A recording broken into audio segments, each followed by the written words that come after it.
Bom dia, povo abençoado. Vamos para mais um estudo, então. Mateus, capítulo 8 ao capítulo 11. Começa no capítulo 8, Jesus curando várias pessoas. E no versículo 17 fala uma profecia de Isaías, que ele tomou sobre si as nossas dores, as nossas enfermidades, levou sobre ele. Como que ele fazia isso? Uma doença é uma desordem no corpo. É uma quebra das leis no corpo. Quando Jesus curava alguém, ele colocava em ordem aquilo que está desordenado. Quando a gente vê, por exemplo, um câncer, é uma célula que toma uma atitude diferente das outras e vira um tumor.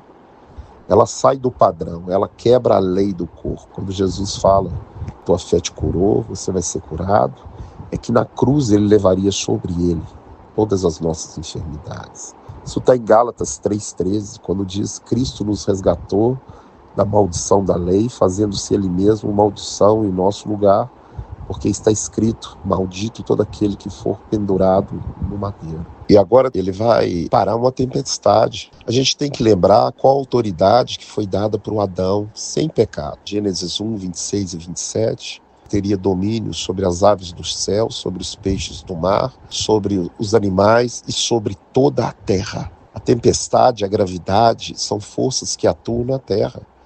Então Jesus, como homem, ele poderia andar em cima das águas e poderia parar a tempestade, porque essa autoridade foi dada. E você está vendo aí agora os demônios falando com ele, o Senhor veio antes da hora para nos afligir, e pede para Jesus lançar eles nos porcos, e os porcos morrem.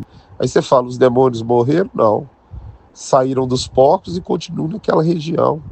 Quando você lê Apocalipse capítulo 20, verso 1 e 2, Satanás e toda a sua galera será presa 1000 anos. Por enquanto, ele está no direito, é isso que ele fala com Jesus. Só veio antes da hora para nos afligir.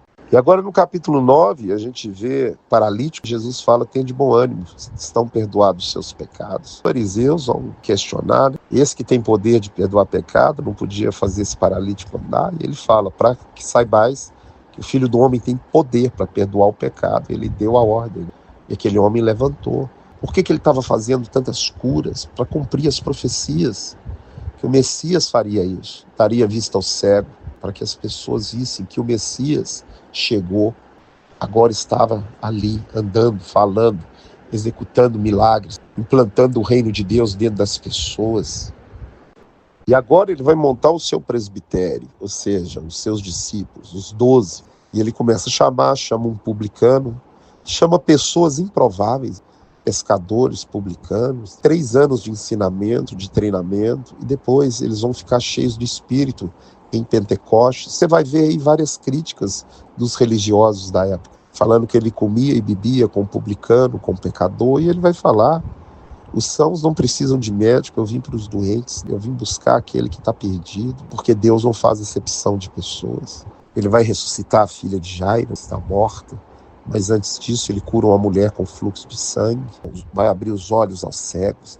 No verso 32, trouxeram a ele um mudo endemoniado, quando expulsou as multidões, falaram, jamais se viu isso em Israel. E no verso 35, o ministério de ensino dele, ele percorria ensinando, porque o povo é destruído pela ignorância, ensinando a palavra, ensinando a maneira correta de cumprir a lei de Deus. E ele termina o capítulo 9, dirigindo aos seus discípulos, a seara é grande, poucos são os trabalhadores.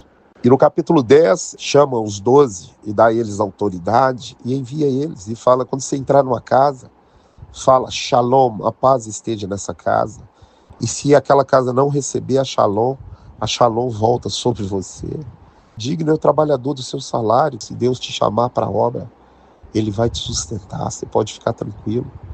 E no verso 16 ele começa a falar que vos envio como ovelhas para o meio dos lobos, sede simples como as pombas e prudentes como as serpentes. E no meio desse capítulo 10 vai vir a profecia do final dos tempos. Filhos se levantarão contra pais, pais levantarão contra os filhos, irmão contra irmão, e os inimigos do homem serão da sua família. E no verso 22, sereis odiados de todos por causa do meu nome. Nero botou fogo em Roma e falou que foram os cristãos. E o povo começou a assassinar os cristãos. Nero era um anticristo da época, um protótipo, e ele lançou uma mentira. E hoje há uma grande mentira sendo lançada no mundo, que o cristão é homofóbico, que o cristão tem discurso de ódio, que o cristão é fascista. Tudo isso está sendo implantado nas faculdades, nas escolas, e tudo isso vai explodir lá na frente. Esse ódio pelos cristãos. E é isso que ele está falando: sereis odiados de todos por causa do meu nome. Mas aquele que perseverar até o fim, para você não temer a morte, você não deve temer a morte, que os fios da sua cabeça estão todos contados. Aquele que me confessar diante dos homens, eu confessarei diante do meu Pai. Confessar quando? Quando a perseguição estiver em cima, grande tribulação.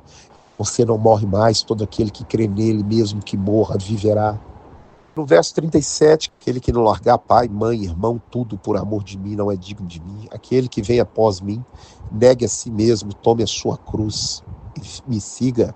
Quem quiser ganhar a sua vida, perdê-la, e quem perder por minha causa, achá-la.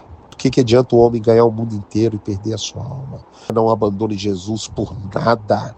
No final dos tempos, muitos vão abandoná-lo. Cristãos fajutos. Em Mateus 11, João está preso e manda perguntar se Jesus é aquele que devia vir. As pessoas estavam esperando um Jesus que viesse libertar Israel de Roma. Por isso que João pergunta se ele é aquele, porque ele estava preso. E Jesus manda falar para João que não é esse o sinal do Messias, mas é as curas, os milagres, aquilo que ele está falando, vidas sendo transformadas. E ele começa a profetizar naquelas cidades do quais ele fez muitos milagres e eles não acreditaram nele. Povo, muitos viram e não creram, mas nós não vimos ele e cremos nele. Sabemos que ele habita dentro de nós, ele habita conosco, estará conosco até o último dia da nossa vida. Que se em Sodoma e Gomorra tivesse visto os milagres que ele fez naquela época, elas não teriam sido destruídas. O juízo é mais severo para aqueles que, vendo, experimentando, abandonam e não querem. Que Deus te abençoe, te guarde, te livre de todo mal, em nome de Jesus.